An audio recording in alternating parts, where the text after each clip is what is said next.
Baik, kami ingin bertanya, apa hasil utama kampus memberlakukan kebijakan larangan membawa kendaraan roda 4 bagi mahasiswa baru tahun akademik 2025-2026? Ya, jadi dalam surat edaran itu kan sebenarnya jelas bahwa edaran itu diperuntukkan pada mahasiswa baru angkatan 2025 yang pada saat itu bersamaan dengan adanya proyek pembangunan covering di area Kabupaten Jakarta. Nah, di area tersebut itu tentunya akan terganggu selama proses pembangunan, dan oleh karena itu dialihkan parkir semula itu ke area parkir utama yang ada di tengah.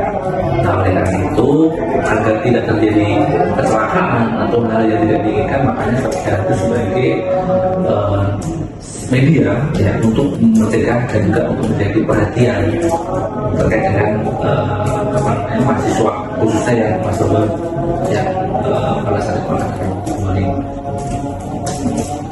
Menurut Bapak, apakah kebijakan ini sudah memenuhi prinsip keadilan mengingat larangan hanya diberlakukan kepada mahasiswa baru saja? Baik, jadi keadilan dalam arti di sini itu kita mencoba untuk membiasakan dalam arti ini. Mahasiswa baru ini kan tentu belum terlalu adaptasinya itu masih butuh gitu kan. Ketika surat edaran itu dipersiapkan di awal, maka tentu ini akan lebih mudah untuk bisa memaksimalkan adanya larangan itu dibandingkan dengan mahasiswa-mahasiswa yang sudah mungkin sebelumnya itu terlanjur menggunakan kendaraan, sudah mulai menggunakan fasilitas parkir, sehingga mereka cenderung abai kan gitu. Tapi untuk mahasiswa baru kan akan secara psikologi itu akan melihat ya udah, artinya kita akan mengikuti dulu karena memang belum cukup untuk beradaptasi. Itu kalau pendapat saya, nanti teman-teman bisa improvisasi aja. Bagaimana dampak kebijakan ini terhadap mobilitas dan kegiatan akademik mahasiswa sehari-hari menurut Bapak? Baik, kalau terkait dengan dampak terganggu secara pembelajaran khusus di Fakultas Hukum sih tidak ada, karena kebetulan pembangunannya ini kan di area pusat, itu artinya di universitas di depan gitu kan. Dan juga pembangunannya itu kan kalau mengganggu di aktivitas kita sih sejauh ini tidak ada ya. Saya sendiri merasakan tidak ada. Dan kebetulan terkait dengan parkir pun juga kita tidak merasa terganggu, karena memang ya parkir misalkan di kita sebagai sivitas akademika Fakultas Hukum ya, itu kita posnya nggak di belakang gitu aja sih. Dan untuk pembelajaran pun ya kita jauh dengan titik pembangunan itu, sehingga suara-suara bising atau mungkin lalu lalang kendaraan proyek atau orang itu tidak sampai di kita. Mungkin bagi fakultas lain, masuk fakultas lain itu bisa jadi ada yang terganggu, khususnya di fakultas fisik. Yang memang fisik pada saat itu kan ada covering juga, ada pembangunan juga. Tapi kan saya pikir tidak terlalu berlebihan pun, namanya aja kadang ada pembangunan gangguan sedikit yang biasa. Karena kita di jalan aja kan ada himbauan mohon maaf, ada perjalanan terganggu ya, karena memang sebagai satu hal yang SOP mungkin untuk diberikan bagi masyarakat yang merasa terganggu, khususnya di tempat UPN juga. Apakah kampus telah menyediakan solusi atau fasilitas pendukung yang memadai bagi mahasiswa yang terdampak oleh kebijakan ini, dan bagaimana efektivitasnya? Ya, pertama, sejak dikeluarkan surat edaran itu, bagi mahasiswa baru itu disiapkan area parking yang ada di Pandis itu. Walaupun dalam hal Pandis yang di pojok DDN sana itu, yang dekat dengan Transjakarta di pojokan itu sebenarnya. Nah, pun kalau misalnya teman-teman mungkin jarak antara parkir yang disediakan di sana dengan kampus ini, ya kalau jalan 5 menit sebenarnya gitu kan, paling ya 500 meter lah kalau jalan kaki.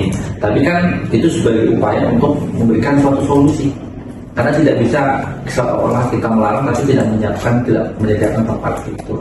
Dan kebetulan di area parking yang dimaksud itu kan hanya untuk roda 4, sedangkan roda 2 kan tidak ada masalah kan gitu. Karena memang ya roda 4 kita bisa melihat jalankan dalam kondisi perbaikan saat itu, nggak dalam kondisi pembangunan atau perbaikan aja, itu pun penuh, nah gitu ya. dan itu Solusinya kita sudah jadi solusi. Jadi solusinya disampaikan.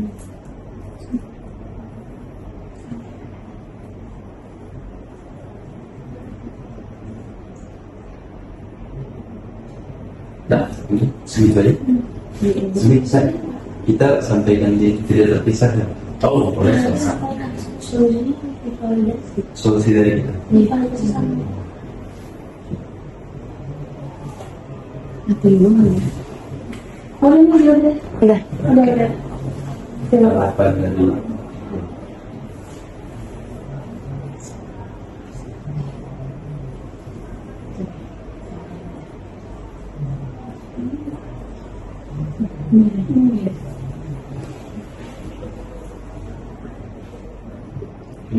Baik, dari kami ada beberapa solusi yang sudah kami pikirkan sebelumnya.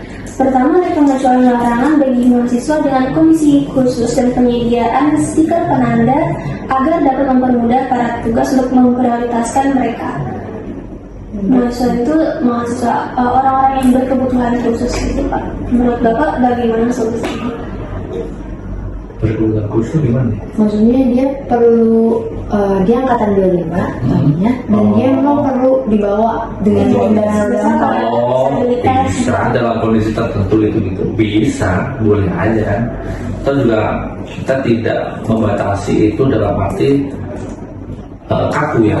Artinya itu orang-orang benar-benar seperti itu enggak juga. Artinya itu juga akan dilakukan manakala memang ada situasi tertentu, maka itu masih bisa untuk diupayakan akan menggunakan moda 4 ketika di area kampus. Itu boleh-boleh saja. Bagaimana dengan memberikan kelonggaran dengan syarat bukti konkret bagi mahasiswa yang memerlukan kendaraan roda 4 karena alasan dia harus membawa perlengkapan yang banyak atau perlengkapannya besar untuk keperluan akademiknya gitu Pak. Memang ada selama ini yang harus menggunakan truk ke kampus. Roda empatnya. Ya roda 4 gitu kan. Tapi kan untuk kegiatan mahasiswa ada nggak yang harus membawa mobil, bawa peralatan? Masa kalian cuma bawa buku satu gitu selesai? Saya belum menemukan, maksudnya dengan konteks itu seperti apa nih kasusnya. Paling ini, saya paham maksudnya bahwa ada eksepsional ketika mahasiswa 2025 ketika menggunakan mobil kesini itu dalam kondisi tertentu oke lah gitu kan. Tapi dalam hal menunjang akademik praktikum pun nggak ada gitu kan. Selama ini ya mobil ya mungkin alasan karena hujan aja dan gitu kan. Kalau kondisi hujan tertentu atau badai ya mungkin itu menjadi eksepsional gitu kan. Ya walaupun kita nggak bisa juga memastikan misalkan melakukan stiker, wah yang nggak ada stiker kalau keren gimana? Dan kredit itu kan nanti juga kan kalau masih kan gitu. Makanya di sana disediakan drop off area di bagian paling depan itu. Kalau penyediaan layanan shuttle bus dari titik jemput strategis ke area kampus Ada. Pada saat itu disediakan kan di area radis sampai dengan area sini ada loh. Ini ada satu daerah itu. shuttle busnya apa ya Pak? Kalau Atau High S mobil long elf gitu ada disediakan pada saat itu, tapi nggak maksimal karena nggak ada harus karena jam-jam tertentu titik-titiknya itu. Pernah kok saya tahu itu, tapi sebelumnya itu pada saat itu kayaknya pada saat itu juga disiapin, cuma karena animonya nggak ada jadi berhenti begitu aja. Untuk mengantisipasi ketika banyak mobil-mobil yang dipakai di radis, maka saya disiapkan mobil shuttle bus itu untuk radis ke kampus. Ada kok itu. Oke, dan itu ada surat edarannya. Setahu saya ada surat edarannya, cuma nanti dicek lagi. Mobil elf Pak. Elf, jenis elf, Yang mana? elf long gitu. Berikutnya membuat nota kepahaman dengan pemilik lahan untuk menyediakan area parkir resmi yang terintegrasi dan terpantau keamanannya, bukan melarang mahasiswa untuk parkir di luar area kampus. Ini artinya siapa yang boleh? Ya mungkin kalau yang itu kayaknya kurang tepat ya, seharusnya itu. Karena kan udah tahu di Jakarta kita punya kampus layak kurang. Kita mau kerja sama dengan pihak mana yang ada justru akan komersil. Seperti yang di pojok sana itu kan punya warga. tapi disiapkan untuk area parkir yang mau ke sana. Tapi kan komersil, karena harus bayar di sana. Karena di ranah bisnis. Tapi yang mau silakan, yang nggak mau juga silakan. Itu kan pilihan. Kita tidak berikan arahan untuk area parkir di sana. Karena kita siapkan parkir yang apa adanya. Baik, berikutnya ada menambahkan pasal mengenai mekanisme evaluasi berkala setiap 3 bulan. Kebijakan ini harus membuat indikator keberhasilan yang terukur. Jika kepadatan area parkir sudah menurun atau pembangunan sudah mencapai tahap tertentu, maka pembatasan harus ditinjau ulang atau dicabut. Iya tadi. Kan ini kan bicaranya bukan pasal per pasal karena surat edaran. Kalau bentuknya peraturan, mungkin bisa hal itu disampaikan dalam pengawasan lebih rigid lah ya. Kalau itu peraturan, tapi karena ini edaran, itu sifatnya teknis dan insidental saja. Satu lagi, terakhir, digitalisasi manajemen parkir dengan mengintegrasikan sistem parkir pada aplikasi yang dapat memberikan informasi ketersediaan slot parkir secara real time. Di dalam sistem aja. Tapi setidaknya ski parking itu sudah menjadi salah satu jawaban. Tapi fokusnya ke ini sih Pak, data real time. Kalau kemarin kan sempat ada postingan mengenai 2000 parkir untuk 2000 motor. 2000 slot parkir. Itu yang kita naikin di sini. Maunya si 2000 itu kayak kita tuh tahu secara real time, oh ada yang baru masuk nih, ada yang baru masuk. Itu nggak tahu kalau saya aplikasi. Karena kita nggak ada monitoringnya dari CCTV dari apa, bisa juga itu kalau semua sudah teknologi canggih atau apa ya, ada sensornya. Ini mau ada sensor di sini. Karena untuk membaca itu kan berdasarkan sensor. Kalau misalnya hanya melihat pada data masuknya saja, ya kalau dia cuma masuk langsung keluar seperti Grab, apakah dihitung itu sebagai kuantitas yang pada itu parkir? Kalau di sini kita aplikasinya itu sih Pak yang kita usulkan adanya keberlakuan aplikasi tersebut gitu. Mungkin itu bagus ya, tapi untuk di UPN saat ini kayaknya nggak kompatibel banget. Kenapa? Saya pakai aja di demo, apalagi dengan itu aja sih. Belum lagi modalnya. Artinya Satpas pun belum mendukung untuk itu diimplementasi nanti. Kecuali kalau kita di area indoor, artinya kita pun bayar tapi kita maksimal kita mendapatkan feedbacknya. Kalau sekarang kan parkir suka-suka, perlu ya isi, nggak perlu ya. Kalau nggak perlu ya isi, kalau nggak perlu ya keluar lagi dia bisa parkir. Jadi seru sama satpamnya. Dia bisa juga.